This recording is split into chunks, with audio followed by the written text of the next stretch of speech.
દર્શક મિત્રો, હું છું પરમાર અનિશા. તમે જોઈ રહ્યા છો લોક સામના ન્યૂઝ. તો જોઈએ આજના સમાચાર ભાવનગરથી અમારા રિપોર્ટર ગૌતમ બારૈયા સાથે. ભાવનગરમાં ભગવાન જગન્નાથજીની 41મી ભવ્ય રથયાત્રાનો શ્રદ્ધાભેર પ્રારંભ. ભાવનગર શહેરના સુભાષનગર ખાતે ભગવાન જગન્નાથજીની 41મી ભવ્ય રથયાત્રાનો ધાર્મિક માહોલ વચ્ચે શ્રદ્ધાભેર પ્રારંભ કરવામાં આવ્યો હતો. રથયાત્રાના પ્રારંભ પ્રસંગે કેન્દ્રીય રાજ્યમંત્રી નીમુબેન બાંભણિયા, પ્રસિદ્ધ કથાકાર મોરારી બાપુ, જિલ્લા પોલીસ વડા સહિત અનેક મહાનુભાવો અને આગેવાનો ઉપસ્થિત રહ્યા હતા. પ્રારંભ પહેલા ભગવાન જગન્નાથજી, ભાઈ બળભદ્ર અને બહેન સુભદ્રાની વૈદિક મંત્રોચ્ચાર સાથે વિશેષ પૂજા અર્ચના અને મહાઆરતી કરવામાં આવી હતી.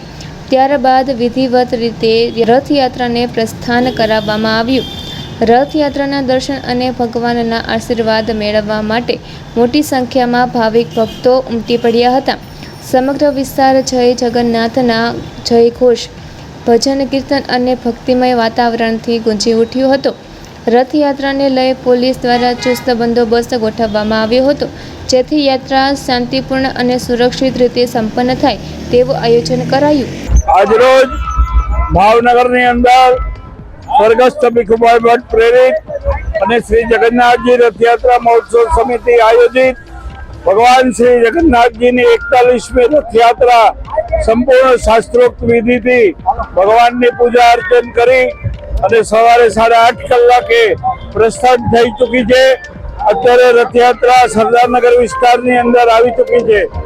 આજે રાત્રે 10 કલાકે ભાવનગરના રાજમાર્ગો પર ફરી અને આ રથયાત્રા નિજ મંદિરે ભગવાન પધારશે.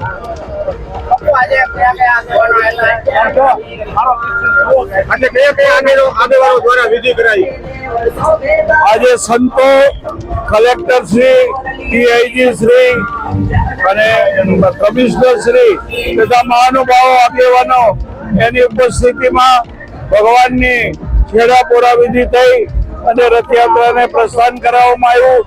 માજી સૈનિક સંગઠન દ્વારા ભગવાનને સલામી આપી ગાળો હોનર આપવામાં આવ્યું અને રથયાત્રા પ્રસ્થાન થઈ.